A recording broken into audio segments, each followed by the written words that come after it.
It Up Fridays, and I am fired up to teach you how to better answer next gen NCLEX questions. So let's get started. So we have this case study on the screen. So this is my first tip. My first tip to you is to read the question first. So let's go over to the question over here. It says, for each medication listed, click the box to specify the teaching point the nurse would provide to the client. Each teaching point may support more than one medication. So I read the question first. So now I need to put it in my own words of what the question is asking. So the question is just saying that you're going to pick patient teaching points that you should teach the patient about the medication. Hey guys, it is Fire It Up Friday, and I am fired up to teach you how to better answer next gen NCLEX questions. So let's get started. So my first tip is going to be to read the question first. Read the question before you read the case study. So the question over here, it says, for each medication listed, click in the box to specify the teaching point the nurse would provide to each client.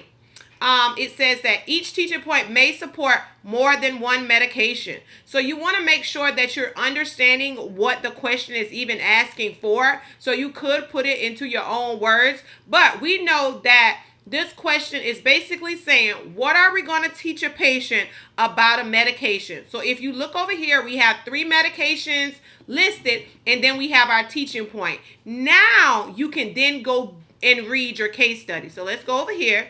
It says that a 65-year-old client who was hospitalized and treated with symptoms of heart palpitation and extreme shortness of breath. On a mission, diagnostic studies show the following.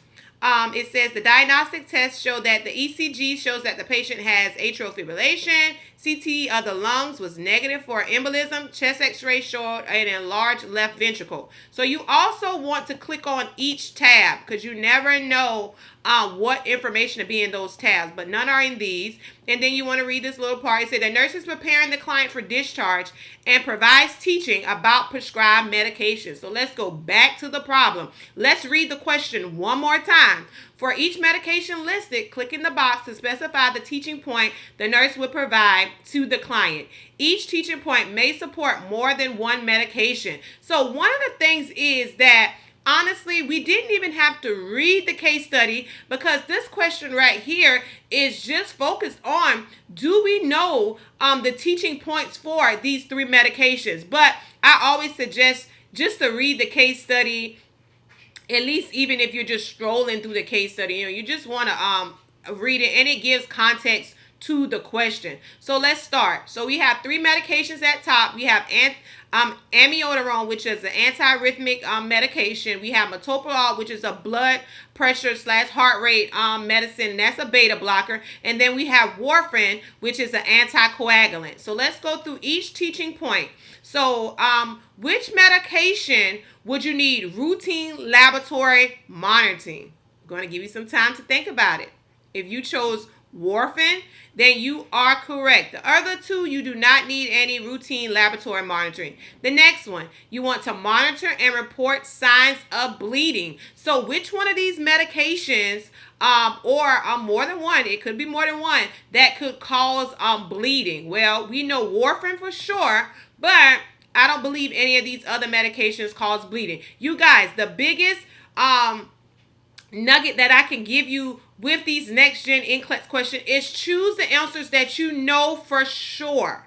Don't be in here just guessing and choosing. You know what? I'm going to choose this. I'm going to choose it. No. Choose the answers that you know for sure. Because guess what? You're going to get partial credit for what you get right. But let's say that you start adding on a bunch of wrong answer. It then is going to drop your points. So you want to just stick to what you know. The next one. Monitor and report shortness of breath. We know that metoprolol can cause shortness of breath because it's a beta blocker, right? Okay, warfarin, never heard of that before. Now, with amiodarone can lead to pulmonary toxicity, and the patient could experience signs and symptoms of respiratory failure and stuff like that, shortness of breath. So we're going to say yes to that one.